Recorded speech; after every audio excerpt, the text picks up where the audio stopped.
সহকর্মী মেহেরী নানি। চলছে ভোটারদের এবং প্রতিশ্রুতির পাশাপাশি ভোটারদের নানা আশ্বাস দিচ্ছেন প্রার্থীরা, সেই খবর জানবো মেহেরী নানির কাছ থেকে। জানাবেন, ঢাকা 17 আসন তো নানা কারণেই আলোচিত, এই আসনে নির্বাচনী প্রচারণার কি খবর রয়েছে? এখন কোন দলের প্রার্থী প্রচারণা চালাচ্ছেন?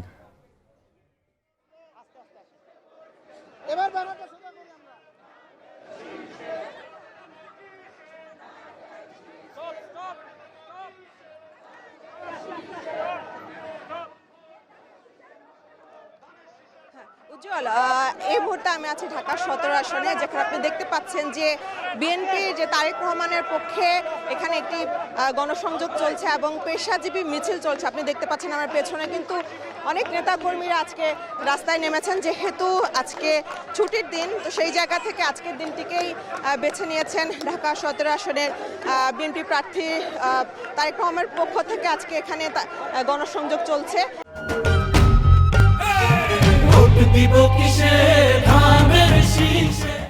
এবং সকাল 11টা থেকে কিন্তু এই পেশাজীবী মিছিলটি শুরু হয় এবং তারপর থেকেই হাতিঝিলের যে মোড়টি রয়েছে সেখান থেকে এই মিছিলটি শুরু হয় এবং এখন পর্যন্ত এই মিছিলটি হাতিঝিল হয়ে ঘুরে গুলশান 1 থেকে শুরু করে এখন গুলশান 2-এ এসে কিন্তু দাঁড়িয়েছে এবং আজকে সারা দিনই বলা চলে যে দুপুর পর্যন্ত কিন্তু এখানে এই গণসংযোগ চালাবে বলে জানিয়েছে বিএনপি নেতাকর্মীরা।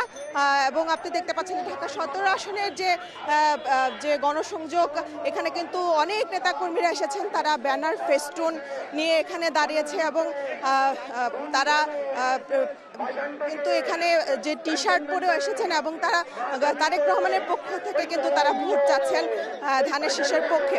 আপনি জানেন যে আজকে কিন্তু তারেক রহমান 20 বছর পর বরিশালে গিয়েছেন একটি জনসভায়, সেখানে তিনি যোগ দিবেন এবং সেখানে জনসভা শেষ করে দুপুরের দিকে কিন্তু ফরিদপুরে যাবেন এবং সেই যেহেতু তিনি ঢাকায় নেই, তো তার পক্ষ থেকে আজকের এই ছুটির দিনটি বেছে নিয়েছে নেতাকর্মীরা এবং তার পক্ষ থেকে আজকে এখানে বিএনপি চেয়ারম্যানের যে উপদেষ্টা এবং এই ঢাকা 17 আসনের যে বিএনপির যে নির্বাচন পরিচালনা কমিটির প্রধান সমন্বয়ক আব্দুল সালাম কিন্তু এখানে আছেন এবং তিনি এখানে একটি গাড়ি যোগে এখানে এই নেতাকর্মীদের নিয়ে তাদের যে গণসংযোগটি সেটি চালাচ্ছেন এবং তারা এখানে যারা আসলে ঢাকা 17 আসনের ভোটাররা রয়েছে তাদের কাছে ভোট চাচ্ছে এবং তারা এখানে তাদের প্রার্থীদের পক্ষ থেকে কিন্তু তারা প্রতিশ্রুতি দিচ্ছেন এবং তারা তাদের কাছে ভোট চাচ্ছেন যেন ঢাকা 17 আসনে তারেক রহমান ছাড়াও কিন্তু আপনি জানেন যে জামায়াত প্রার্থী আছেন ডক্টর এস.এম. খালেদুজ্জামান, এছাড়া হাত পাকা মার্কা থেকে কিন্তু এখানে